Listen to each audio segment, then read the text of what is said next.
Ji, go ahead, Robert. Right, sir. Assalamu alaikum and good afternoon. I am Research Associate Rabia Anwar, and I warmly welcome my esteemed guests at the webinar session today, which is a regular feature of our center. So, we are now witnessing that global climate change is affecting our lives at a more faster pace and more frequent than ever. So, the recent COP28 seems to present more all-rounder solutions to all of the climate-driven problems. And to assess their feasibility and the goals that were present on the agenda, we at CLAS felt an imminent need to hold a webinar on UN COP28 Achievable Goals. So for that, we have two very distinguished guests, Mr. Arif Goheer, Director, Global Change Impact Studies Center, and Ms. Zainab Naeem, who is a Research Associate Fellow at Sustainable Development Policy Institute. I welcome all of you on board. Thank you very much for coming. So the session will be moderated by our Executive Director, Mr. Rehman Azhar. Keeping COP28 and its goals on agenda in consideration, I would like to begin the session.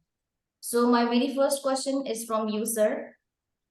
That whether the goal of achieving net zero emissions, do you think, sir, is it an achievable goal or a distant dream?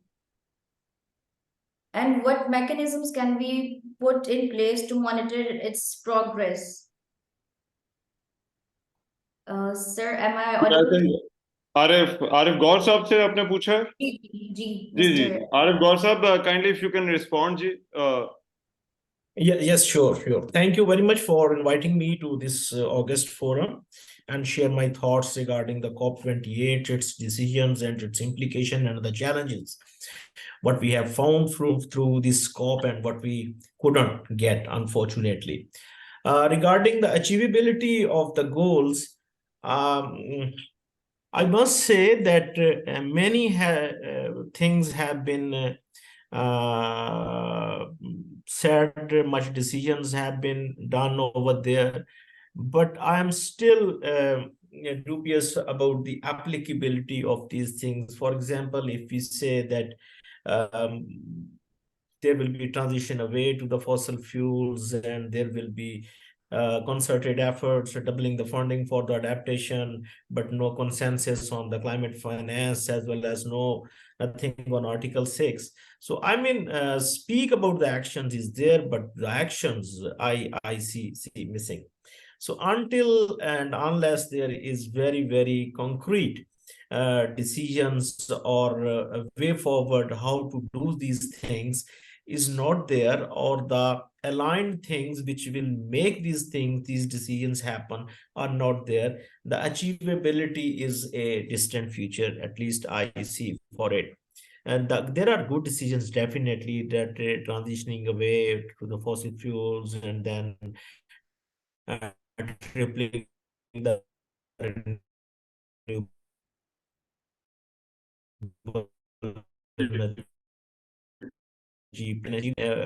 what financial flows, getting it towards the developing countries and the least developed countries. Similarly, energy efficiency requires a lot of technology to be involved with how these developing countries will be getting these technologies. It is in my little capacity, I will say the pathway is not very much clear, rather it is in ambiguity. Sir, मैं मेरा ख्याल है थोड़ा सा जरा with your permission, क्योंकि Rabia moderate कर रही है, लेकिन इसमें आरिफ साहब इसमें थोड़ा सा हमें ये भी समझाइएगा कि why there was this debate, because ये देखने वालों को जरा पता चले कि फॉसिल फ्यूल्स की जो डिबेट थी ये किस तरह से जो है वो COP28 के बारे में, क्योंकि ये कहा जा रहा है कि it could have done a lot better, तो ये फॉसिल फ्यूल वाली डिबेट ने जो है वो किस तरह से, क्या वाकई do you think it has sabotaged the entire concept of COPs and how they are organized and what they are aim to achieve? Sir, people are feeling so. ये बात जो है हमें थोड़ा सा रेट्रोस्पेक्ट में जाना पड़ेगा, कोपनहेगन से जाना पड़ेगा, जब ये फॉसिल फ्यूल्स की बात शुरू हुई थी। देखिए, दो ड्राइवर्स हैं ग्रीन हाउस गैसेस के, यानी कि क्लाइमेट चेंज के। एक use of the fossil fuels है और दूसरी आपका लैंड यूज चेंज है। जिसमें से फॉसल फ्यूल की जो है वो ज्यादा बड़ी हैसियत है। कोपनहेगन में इस भी बातें हुई कि फॉसल फ्यूल जो है उसको थोड़ा सा कम किया जाए। फिर पेरिस एग्रीमेंट में जब 1.5 और 2 डिग्री सी के टारगेट वज़े किए गए तो उस वक्त ये डिबेट ने शिद्दत पकड़ी, और specially at Glasgow there was going to be an agreement कि जी फेज आउट करना है इसको एट द लास्ट मोमेंट। जब वो ओवरशूट की कॉन्फ्रेंस तो उस वक्त फेज आउट को फेज डाउन पे ले आया गया।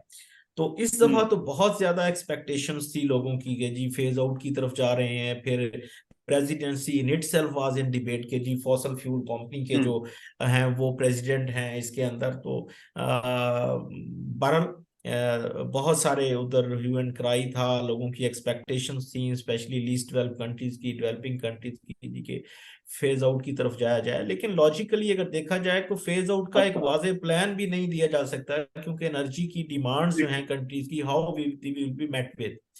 अभी हम रिन्यूएबल्स की बातें तो कर रहे हैं कई सालों से, लेकिन अगर पाकिस्तान में हम देख लें, ग्लोबली देख लें, तो लेस देन 30% इस वक्त जो है वो रिन्यूएबल्स के ऊपर। अगर पाकिस्तान में देख लें तो बहुत ही थोड़ी मिकदार में रिन्यूएबल्स के ऊपर हैं। तो जो जब हम मुकम्मल फेज आउट की बात करेंगे सर, तो उसके साथ साथ जो फाइनेंशियल टेक्नोलॉजी फ्लोज हैं उसके साथ भी क्लियर कट एक पाथवे जो है वो देना पड़ेगा। अच्छा, मैं इसमें ज़ैनब साहब, what is your take on this? अब क्योंकि देखिए जो डील ये कहती है कि ट्रांजिशन हमने करना है और 2050 की एक टारगेट भी है in keeping with the science, how do you see? क्योंकि अब ये दो लेवल्स के ऊपर है। एक तो वो जो आरिफ गौर साहब ने बात की कि क्या ये अचीवेबल है भी या नहीं on the technical side, but also on the principle side as well. क्योंकि ये बात कहीं ना कहीं पर होती रही कि ये जो डेवलप्ड कंट्रीज हैं, कंट्रीब्यूट कर रहे हैं जो countries, they are not ready to get rid of fossil fuel at all. So what is your take on the deal? मैं वो जो एग्रीमेंट हुआ उस पर आपकी जो है वो जानना चाहता हूँ।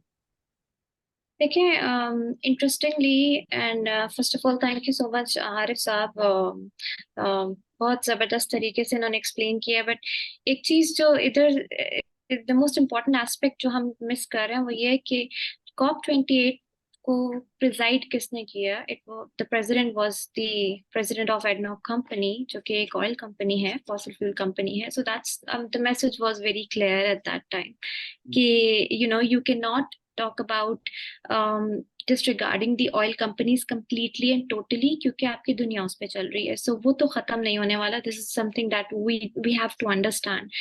And being a hardcore environmentalist, even अगर मैं कहूँ कि phase out coal होना चाहिए था, but being somebody who's living in a developing country जो already इतनी crisis में है, I shouldn't be talking about this as of now, क्योंकि हमारे investments और ये सब चीजें उस पे बेस करती हैं। बट इस सारे सिनेरियो को देखते हुए इस दफा COP28 पे there were many oil companies, और I think above 1000 oil companies के ओनर्स या representatives, they were there talking about climate and all.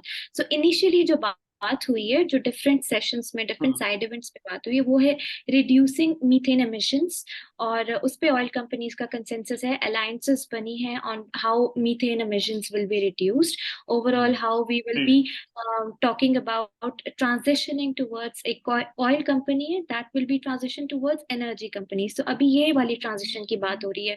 जहां तक बात है phasing out coal, yes it should be there when we are talking about climate emergency, क्योंकि अभी सबसे बड़ा मसला ये है कि फॉसिल फ्यूल्स की वजह से हमारे कार्बन एमिशन ज्यादा हैं, जिसकी वजह से हम लोग सफर कर रहे हैं। लेकिन ट्रांजिशनिंग अवे का वर्ड पेरिस एग्रीमेंट के बाद आई थिंक ये सबसे बड़ी एक it was a good cop का एक पर्सपेक्टिव आया हमारे पास कि हम फाइनली इस चीज से ट्रांजिशन अवे करने की बात कर रहे हैं। पहले it was missing from the documents. हो सकता है by the time we have next COPs, maybe next 2 to 3 years, शायद फेज डाउन का वर्ड हम यूज कर लें, but phase out But do you think if we have taken a step forward, do you think we have taken a step forward or taken a step backward with this? So the COP28, it has good messages, plus it has the bad messages as well. ये थोड़ा neutral रहा है इस दफा. COP28 पे हमारे पास good message ये था कि एजेंडा पे लॉस एंड डैमेज फंड की ऑपरेशनलाइजेशन की बात थी, वो तो ऑपरेशनलाइज हो गया. Yes, the bad message was कि क्योंकि ट्रिलियंस में फंड्स नीडेड हैं, सिर्फ 700 मिलियंस तक के जो है उस पे डॉलर्स की कमिटमेंट आई है, which is peanuts in comparison to what the impacts the countries are suffering from. Transitioning away from fossil fuels, I think it gives a message in the form कि अभी भी we have a chance कि हम लोग अपने renewable energy का जो है overall share improve करना शुरू करें और इस sector को prioritize करें, जबकि ये sector पिछले काफी सालों से neglected है या उस तरह से इस पे focus नहीं किया जाता जिस तरह से करना चाहिए. अगर मैं developing countries की बात करूं, although पाकिस्तान में NDCs में हमारी थोड़ी एम्बिशियस कमिटमेंट्स हैं, लेकिन हम प्रैक्टिकल इस तरह से हो जाते हैं कि हम अपने कुछ इंडिजिनस सोर्सेस से भी जो है वो हम कंट्रीब्यूट कर रहे होंगे, जैसे कि आरिफ साहब ने बात की. लेकिन उसके लिए भी आई थिंक हमें जो प्रैक्टिकल होके बात करने की जरूरत है वो ये है कि we need to have our capacities built by the development partners. We are lacking the capacities in terms of even if we want to transition from the from the traditional energy sources to the renewable energy sources, we do not have the capacities at the time, and even हमारी priority भी उस तरफ नहीं जा सकती. Finance एक issue है, but capacities भी नहीं है. So I think knowledge transfer, capacity building, capacity development, this is something that Pakistan needs to work on, and this is something that so many other countries need to work on if they want to transition away from this fossil fuels. अच्छा, इसमें आरिफ साहब अब जरा थोड़ा हमें ये समझाएगा कि पाकिस्तान के लिए क्या अच्छा है और क्या बुरा है. बिकॉज हमने पिछले कॉप के साथ देखा कि बहुत सारे जो है वो a lot of commitments were made. So in principle दुनिया ने एग्री कर लिया कि भाई एक फंड होना चाहिए जहां से ऐसे मुल्कों को कुछ ना कुछ मिलता रहे जो जिन पर इम्पैक्ट बहुत ज्यादा है. सो डू यू थिंक कि उसके ऊपर कुछ प्रोग्रेस है? क्योंकि यहाँ पर कमिटमेंट्स हैं, नजर आ रही हैं, बट असल सवाल वही है कि इन कमिटमेंट्स की जो आगे फुलफिलमेंट होगी या नहीं, और फिर क्या उसके लिए आपको कुछ वे फॉरवर्ड या मैकेनिज्म नजर आ रहा है कि वो कैसे होगा? थैंक यू रहमान साहब. जब हम कॉप पे जा रहे थे तो उस वक्त सबसे बड़ा क्वेश्चन यही था कि लॉस एंड डैमेज पे बहुत लंबी चौड़ी डिबेट होगी. इसकी आल्दो ट्रांजिशनल कमेटी में कुछ ना कुछ चीज़ें आ रही थी कि इसको वर्ल्ड बैंक के साथ होस्ट कर दिया जाए, फिर उसके बाद 2 साल के बाद UNFCCC होस्ट करे इस फंड को. इस किस्म की बातें हम सुन रहे थे, बट साथ में एप्रीहेंशंस ये भी थे कि न जाने कितनी लंबी डिबेट होगी इसके ऊपर. लेकिन from the very first day जब प्रेसिडेंसी ने अनाउंस किया लॉस एंड डैमेज फंड का, तो it was a very very happy sign for Pakistan specially, क्योंकि पाकिस्तान ने इसको लीड किया था लास्ट ईयर, और पाकिस्तान की बहुत ज्यादा जो की एफर्ट्स थी लॉस एंड डैमेज के साथ कि ना सिर्फ जो लीस्ट डेवलप कंट्रीज हैं बल्कि वो डेवलपिंग कंट्रीज जो हाई वल्नरेबिलिटी जोन में आते हैं उनको भी इससे मुस्तफीद होना है.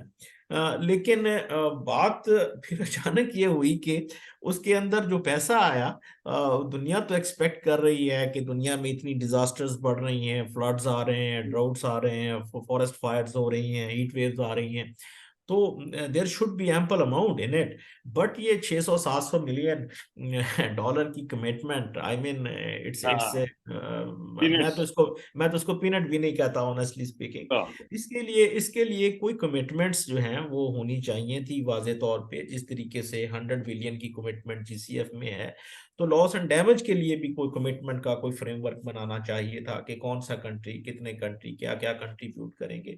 अब इसमें थोड़ी सी है, अब ये किस मुल्क की, किसी एक मुल्क की भी मैं ये कहूँ कि जो वजह आपको क्या नजर आती है? उसकी वजह डोनर फटीग है, क्या मुल्क कंट्रीब्यूट करना नहीं चाहते, या फिर एनवायरनमेंट ऐसा है कि जिसमें हम जाकर कहते हैं कि देखें we are being damaged, we are suffering, so you need to come out and help us.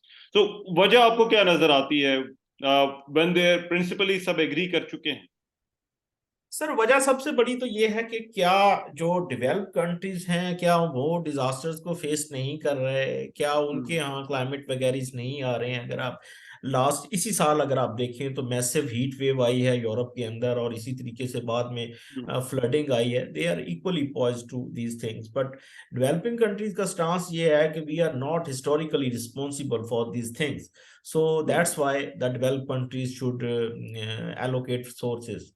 To it. लेकिन मैं ये समझता हूँ कि पॉलिटिकली जो मेरी गट फीलिंग है वो ये है कि इसको सिचुएशन को पहले दिन ही एक पीनट्स अमाउंट जो है उसको अनाउंस करके इस सिचुएशन को डिफ्यूज कर दिया गया कि वो डिस्कशन के अंदर ही ना आए।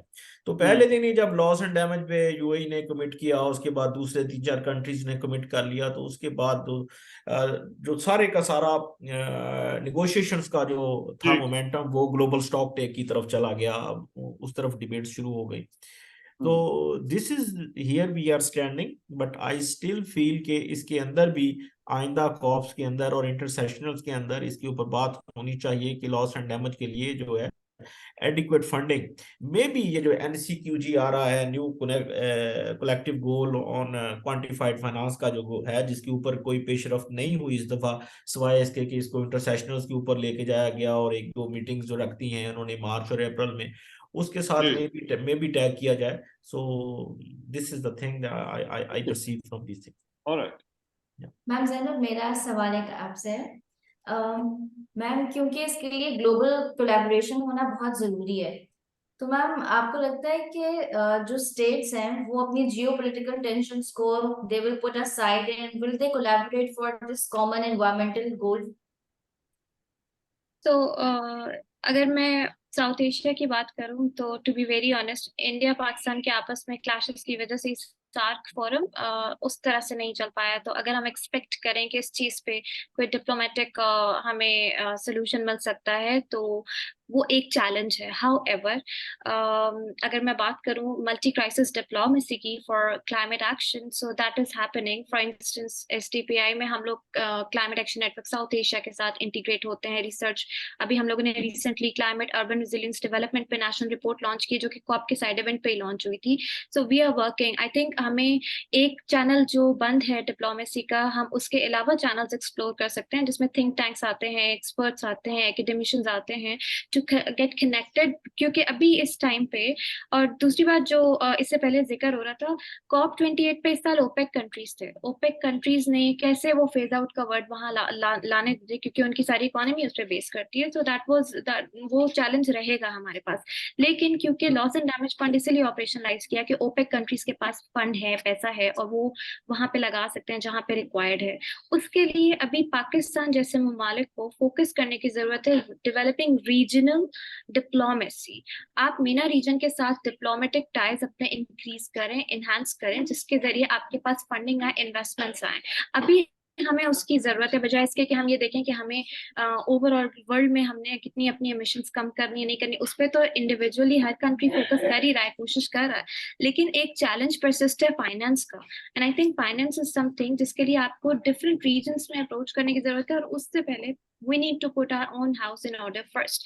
हमें different innovative solutions देखने की जरूरत है। Let's say कार्बन मार्केट्स पे काम हो रहा है, आरिफ गोही साहब की ऑर्गेनाइजेशन है जो हम अपनी इन्वेंट्री पे काम करते हैं, नेशनल इन्वेंट्री बनाते हैं, अपने एनडीसीज पे काम करते हैं। हमें उस चीज पे देखने की जरूरत है कि कौन सा सेक्टर है जिसमें फाइनेंस आ सकता है, thinking out of the box solutions. के फाइनेंस अगर अभी नहीं आ रहा है, इस जगह पे नहीं आ रहा, तो हम कौन से और ऑल्टरनेटिव प्रोजेक्ट्स की तरफ जाएं जिसपे हम काम कर सकते हैं। लिविंग इंडेक्स ऐसा अच्छा इनिशिएटिव है, रिचार्ज पाकिस्तान अच्छा इनिशिएटिव। प्राइवेट सेक्टर को ऑन बोर्ड लाने की जरूरत है। प्राइवेट सेक्टर को जब तक पब्लिक सेक्टर और डिफरेंट थिंक टैंक्स नहीं बताएंगे कि where they can invest right, वहां पे इन्वेस्टमेंट्स ला सकते हैं, कहाँ पे हमें रिक्वायर्ड है, तब But तक private in sector going, Zainab Sahaba, in going towards conclusion, do you think there we are gradually to say yeah, but we are moving away from these oil markets at some stage? क्योंकि देखिए policy shift तो शायद कहीं ना कहीं पर corp के फॉलोआउट्स के अंदर जो है वो शामिल हैं या हो रहे हैं।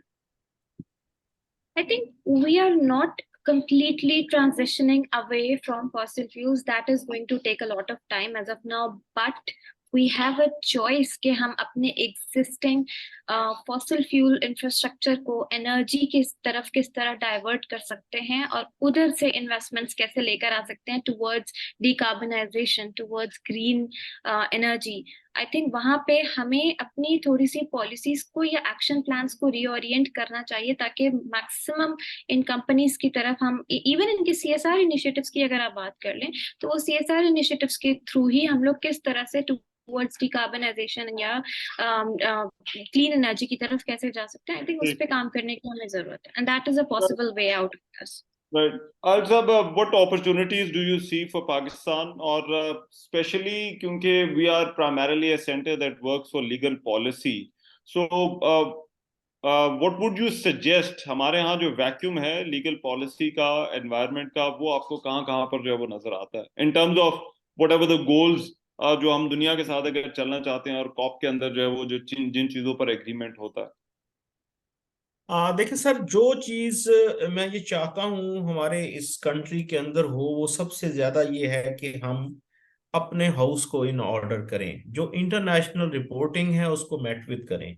मिसाल के तौर पे आज से 7-8 साल पहले जब ग्रीन हाउस गैस इन्वेंटरीज के कॉन्सेप्ट के ऊपर हमने काम करना शुरू किया, अब हम वो हर 3 साल के बाद बनाते हैं, और इस साल से मेरी सेक्रेटरी साहब के साथ कमिटमेंट है कि हम हर साल बनाया करेंगे। डेटा फ्लोज नहीं है, उसके ऊपर कोई लेजिस्लेशन आनी चाहिए, कोई बाइंडिंग आनी चाहिए। पाकिस्तान के तमाम इंस्टीट्यूशंस के ऊपर के जो डेटा सेट्स हैं वो किसी ना किसी सेंट्रल रिपोजिटरी के अंदर पूल हों।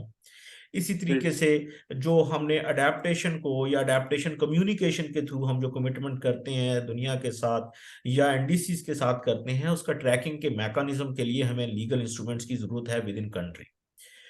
Once these are in order, आपने पिछले सवाल में जो पूछा था ना कि कैसे फाइनेंस आती है, वो यूरोपियन या जो डेवलप्ड वर्ल्ड है वो ये देखती है कि इन्होंने अपनी कमिटमेंट्स को जो रिपोर्टिंग की है वो किस हद तक कंप्लीट किया है। अगर रिपोर्टिंग आपकी एनडीसी ट्रैकिंग की पूरी है, आपने कहा जी कि हम 60% रिन्यूएबल्स पे जाएंगे, और 2023 में आप ये कह रहे हैं जी हमने 20% 30% अचीव कर लिया विद आवर ओन फंडिंग, इसी तरीके से हमने कमिट किया जी रिन्यूएबल्स के ऊपर जा रहे हैं, दिस इज द प्रूफ। हमने इसके लिए जीसीआईएससी में एक ट्रांसपेरेंसी प्लेटफॉर्म बनाया है जो कि ग्रीन हाउस गैस इन्वेंटरीज को, एनडीसीज को ट्रैक करता है, और जो इसके अलावा अडेप्टेशन ट्रैकिंग की अभी बातें दुनिया में हो रही हैं, उसमें 2 सेक्टर्स के ऊपर, एग्रीकल्चर और वाटर के ऊपर, हमने with the consensus of the provinces हमने जो है वो इंडिकेटर्स फाइनल कर लिए, बाकी जो सेक्टर्स हैं रिमेनिंग उसके ऊपर काम जारी है। So this is way forward. जो मैंने कॉप में बाइनियल जो हमारी अपडेट रिपोर्ट थी उसकी facilitative sharing of view workshop में भी एक प्रेजेंटेशन दी, और उसकी बड़ी पजीराई हुई पाकिस्तान के उस ट्रांसपेरेंसी प्लेटफॉर्म की। उसको एक्टिव करने की जरूरत है। जो मेरी रिक्वायरमेंट है, जो मेरी गुजारिश है आप लोगों के साथ, कि ये जो डेटा फ्लोज है उसके लिए कोई लीगल फ्रेमवर्क्स बन सकते हैं, तो वो बहुत जरूरी है।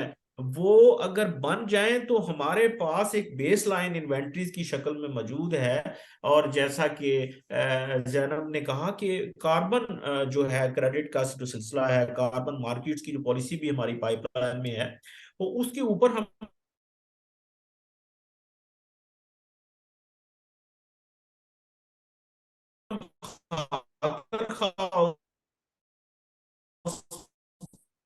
बेस लाइन के ऊपर करते आई हुए थिंक लीगल पॉलिसी सबसे पहले तो हमारा जो पाकिस्तान एनवायरमेंटल प्रोटेक्शन एक्ट बना हुआ है, आई थिंक उसको थोड़ा सा अपडेट होने की जरूरत। Though we are working on national policies, अभी क्लाइमेट चेंज पॉलिसी भी आई, हैजर्डस वेस्ट मैनेजमेंट पॉलिसी भी आई, डिफरेंट पॉलिसीज आ रही हैं, लेकिन काफी चीजें अभी भी आई थिंक हमें लॉ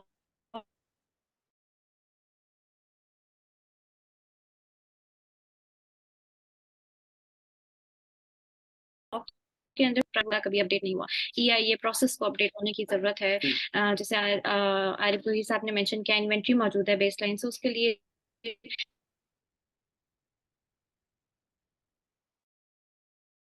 लॉ और लीगल डॉक्यूमेंट्स जो हैं इम्प्लीमेंट एनफोर्समेंट के लिए आपका समटाइम्स कैरेट स्टिक मेथड के लिए कुछ ना कुछ लॉ में मौजूद होना चाहिए, ऑल्दो एनवायरमेंटल ट्राइब्यूनल्स और ये सब, बट क्योंकि हमारी प्रायोरिटी अभी नहीं है, सो इस वजह से शायद हम फोकस नहीं करते। हमारी प्रायोरिटी डेवलप होती है अराउंड कॉप्स कि अच्छा अब क्या करना।